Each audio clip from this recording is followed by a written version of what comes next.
Yo les gens, c'est Gamers, on se retrouve aujourd'hui pour un nouveau tutoriel sur ma dernière vidéo qui est le titre numéro 22.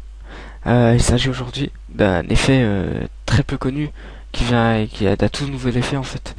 J'ai pas encore trouvé de tuto français, je crois qu'il y en a pas, donc je vous en fais un.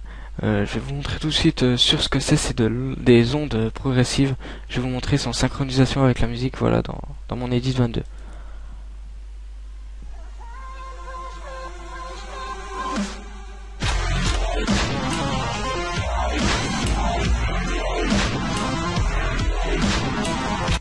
Voilà, donc on peut voir c'est le clip qui se déforme un petit peu et c'est en fonction de la musique.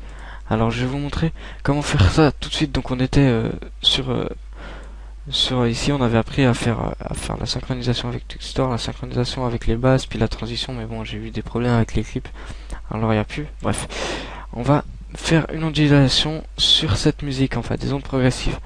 Donc pour ce faire, c'est tout simple et c'est super court à faire. Enfin, il y a vraiment presque rien à faire. On va aller donc on a notre clip et notre musique. On va faire un clic droit sur la piste musicale sur laquelle on va vouloir que ça synchronise. On va aller dans assistant d'image clé et on va cliquer sur convertir les données audio en image clé.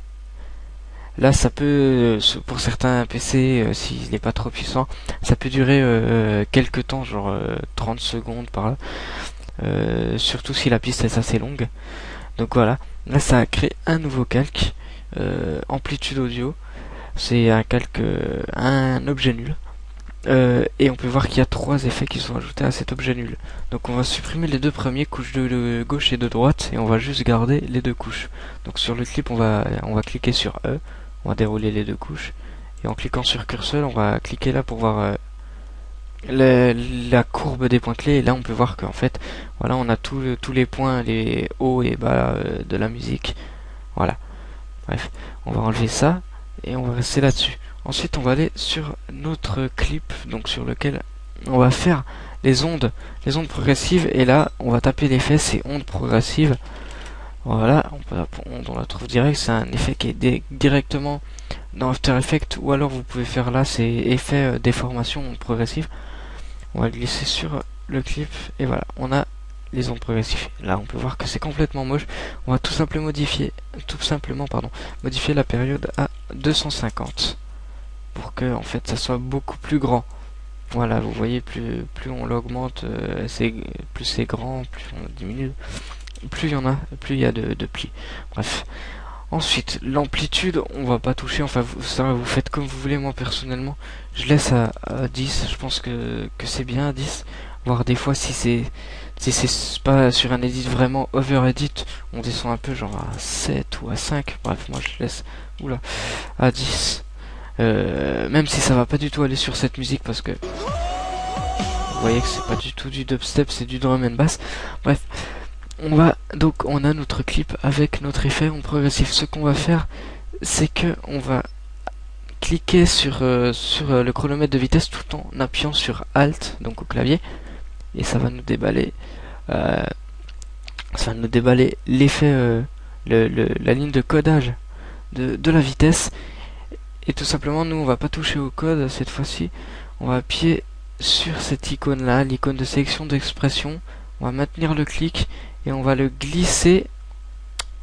Voilà, on va monter un peu. Voilà, sur l'effet amplitude audio, sur le curseur, donc là où il y a les points clés, on va le glisser dessus. Et tac. Et voilà, c'est tout. Donc là, on peut voir si je fais. D'accord.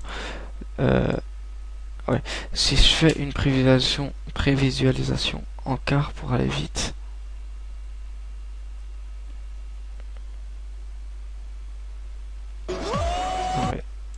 Attendez, il s'est passé un truc.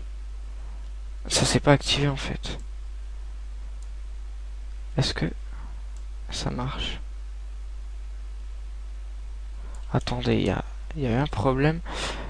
Expression désactivée, erreur dans la ligne 1, calque 3, propriété, vitesse. Il y a eu un petit problème. Alors, on va tout de suite. On va annuler et on va refaire Alt plus clic sur le chronomètre et on va glisser ceci ici. Et normalement, voilà, là, ça a l'air... Voilà, là, c'est synchronisé avec la musique, pardon du petit problème. Et vous pouvez voir, voilà, alors, let's go. Là, ça fait totalement moche parce que c'est pas du tout sur une musique dubstep, c'est pas du tout un overedit. Mais on peut voir que sur un overedit, voilà, sur un overedit, ça rend vachement bien. Bref, voilà, ce tuto donc est terminé. J'espère qu'il vous aura été utile et que vous allez utiliser ça dans vos prochains edits. Sur ce, je vous souhaite une très bonne journée et bye tout le monde.